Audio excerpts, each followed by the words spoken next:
andro fahatelo izay iarako amintsika ao anatin'izao fotoana ifampaherezana sy ianarantsika ny ten'Andriamanitra izao. Mamerina sy manatitrantitra mandrakariva izany fiarabana izany ary maniry indrindra raha maniry no ahitantsika soa ao anatin'ny fandinihana sy ny fanarahana izany fampaherezana avy amin'ny alalan'ny ten'Andriamanitra izany. Andao tsika hivavaka satria ian'ny ten'Andriamanitra.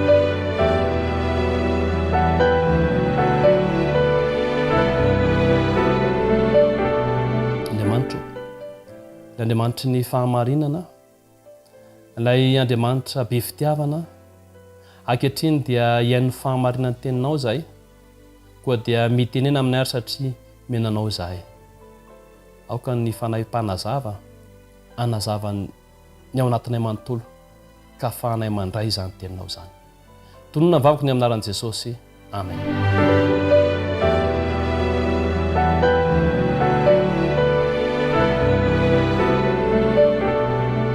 Andro fahatelo ifampaharizantsika amin'ny alalan'ilay lohahevitra hoe tsy ambaratelo ny fahombiazana. Zany hoe aloha fitiantsika ny zavatra hitantsika omaly hoe raha ohatra ka tena tiantsika ny anana fahombiazana marina, ny fahombiazana kristianina, dia tsy hisy afa-tsy izao. Mikatsaka ny fanjakana sy ny fahamarinana. Manao lohalaharana ny fanjakana sy ny fahamarinana. Zany hoe amin'ny alalan'ny vavaka, amin'ny alalan'ny ten'Andriamanitra. Ary rehefa mivavaka tsika, ka mandinika tsika, ka makatoy izany teny izany, dia hozy izy ny ten'Andriamanitra, tena mpamaranana dia anampy ho anao izany rehetra izany. Fahombiazana 100% no azo raha ohatra ka manaiky izany ten'Andriamanitra izany. Fahombiazana eo amin'ny lafim-piainana manontolo mihitsy. Raha laisana vavi-malala isany, tsy misy olona ateraka tsy ahomby izany. Ary tsisy olona ateraka ahomby izany. Fa raha ohatra tsika androany miresaka ny tsy ambaratelo ny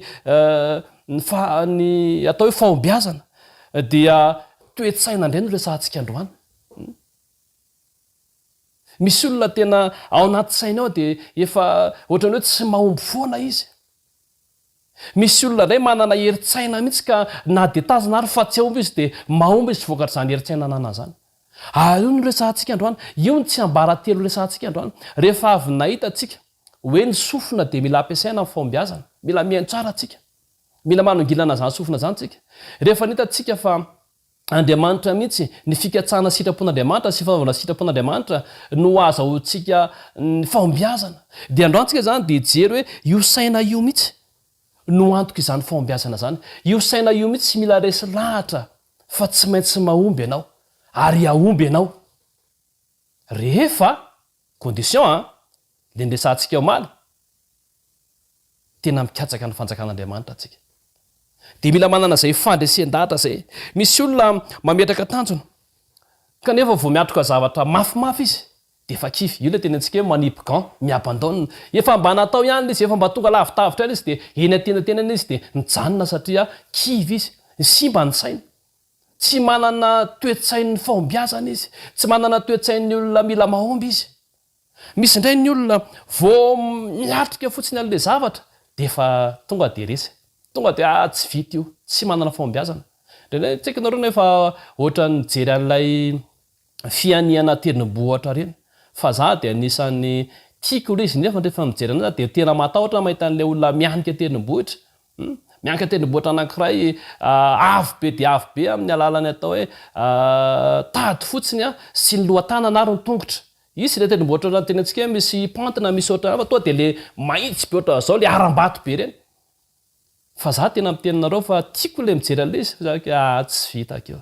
Efa tsy mahomby sady efa resady fa ny toe-tsain'ny fahombiazana ry havana. Toe-tsain'ny fahombiazana dia ilaina izany raha tiantsika ny anana izany fahombiazana izany. Ary izay no resantsika androany. Andao jerentsika ao amin'ny Tesalonianina voalohany, toko 5, andininy 7. Tesalonianina voalohany toko 5, andininy 7. Dia izao no voalazan'ny ten'Andriamanitra io vakintsika manao hoe: ary mananatra anareo izahay rahalahy, anaro tsara izay tsy mitoetra tsara, omeo toko ny malemy saina, ampaherezo ny reraka, mandefera amin'ny olona rehetra eo ampovoany io resantsika omeo toky izay malemsaina raha latsaina bavy malala isany ny olona malemsaina dia tsy hanana fahombiazana zany mihitsy ny olona tsy manana ny toe-tsainy mahomby dia tsy hanana fahombiazana zany mihitsy noho izany mila mpaherezina io saintsika io raha ny filazany tanao reo dia mila ampiakarina zany le moraly le mila ampiakarina lizy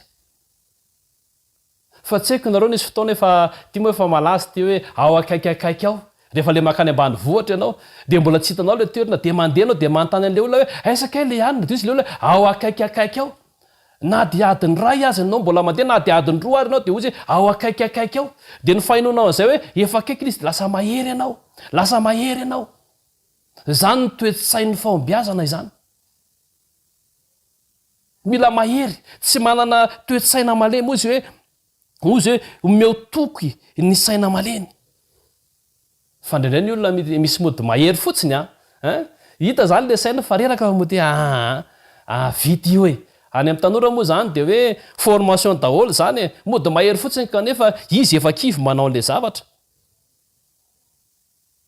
karaha izay tenen'ny tena Andriamanitra amin'ny Tesalona voalohany toko 5:7 zay zany dia mazava azy fa raha tiantsika ny hanana fahombiazana dia zao mila manana toe-tsaina mahery tsika mila manana toe-tsaina mahery tsika tsy hoe be saina akory fa hafa-Andriamanitra tsy ny hevitry ny hoe be saina fa manana toe-tsaina ambony manana toe-tsaina avo toe-tsainy mpandresy toe-tsainy mahomby izany ny tokony hananantsika dia ono ny voalazany Hebreo toko 5 andininy 7 Hebreo toko 5 andininy 7 dia ndao jerentsika amin'ny anaran'i Jesosy Kristy sady hovakiana zany andalateny zany Hebreo toko 5 azafady ny andininy 7 dia zao no voalazany io ten'Andriamanitra io manao hoe fa ho an'izay lehibe ny vetikanina dia ho an'izay manana ny saina efa zatra mampiasa tsara ka mahay manavaka ny tsara sy ny ratsy io saina io zany jereo tsara lay voalazany hoe dia ho an'izay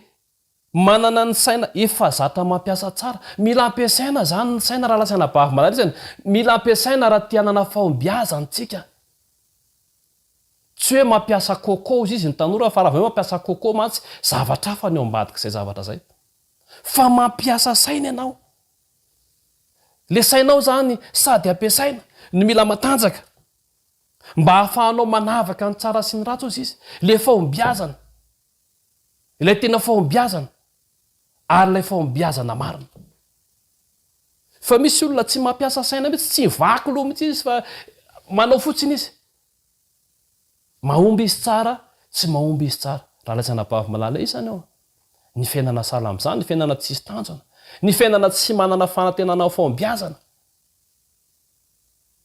dia tsy seviny mihitsy zany fa androantsika izany raha miresaka dia miresaka hoe ny toe-tsaina mahery zany no ilaina ny toe-tsainy ny fahombiazana zany no ilaina ary ampiasaina io saina io araka ny voalaza teo ampiasaina tsara le izy fa tsy mamata ambonina fotsiny ianao fa ampiasaina tsara izy raha tianana fahombiazana antsika tsirairay avy dia raha jerentsika eo amin'ny Efesana toko 4:17 Efesana toko 4:17 dia ona ny voalazany io ten'Andriamanitra io Efesana toko 4:17 dia vakitsika izy manao hoe fa mba ho avoazina kosa ianareo amin'ny fanahin'ny sainareo raha lasana bavy malalesana mila fanavaozana ny toe-tsaintsika ilay toe-tsaina kivikivy ilay toe-tsaina ohatran'ny hoe mora manipokaona miabandona angambany mialan-daharana ilay toe-tsaina izay tsy manana toe-tsaina fahombiazana mila vaozina izany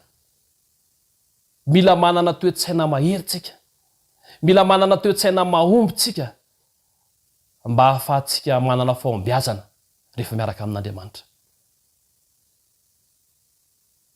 ary zava-dehibe ny alalantsika zany fa raha fitiantsika zany resaka androany dia zao hoe ilay saina malemy dia mila ampaherezina zany ilay saina tsy dia zatra miasa mila ampiasaina izany ary rehefa mampiasa ny saintsika dia ampiasaina amin'ny zavatra tsara izany saina izany mba nanantsika ny tena fahombiazana marina amin'ny makristianina atsika tompony atantsika tsirairay avy ka amin'ity androany ity dia andray fanapa-kevitra atsika mba hanana ny toe-tsainy fahombiazana mba hampiasa izany ny saina zany araka ny tokony izy ananana fahombiazana ary mampiasa ny saina ao amin'ny zavatra tsara mba ho tena fahombiazana tsara sy fahombiazana kristianina no fahombiazana izay misy eo amin'ny fiainantsika.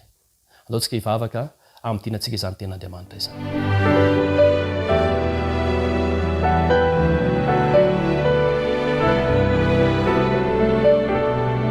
Ry Andriamanitra ray eo, ry Andriamanitra tompon'ny fahombiazana ao, makasitraka ny amin'izany teninao zany. Mangataka ny herinao amin'ny alalana fanenao masina zay mba hanendry ny fisananay tompo ka hanana saina mahery zay, saina matanjaka, saina na fahombiazana ka hampiasa izany saina zany araky ny sitraponao ary hampiasa izany saina zany amin'ny zavatra tsara rehetra mba ho fahombiazana kristianina marina no fahombiazana misy eo amin'ny fiainanay. Dia tononona aminao zany vavaka izany mba ho tanteraka amin'ny tsirairay avy noho ny aminaran'i Jesosy. Amen.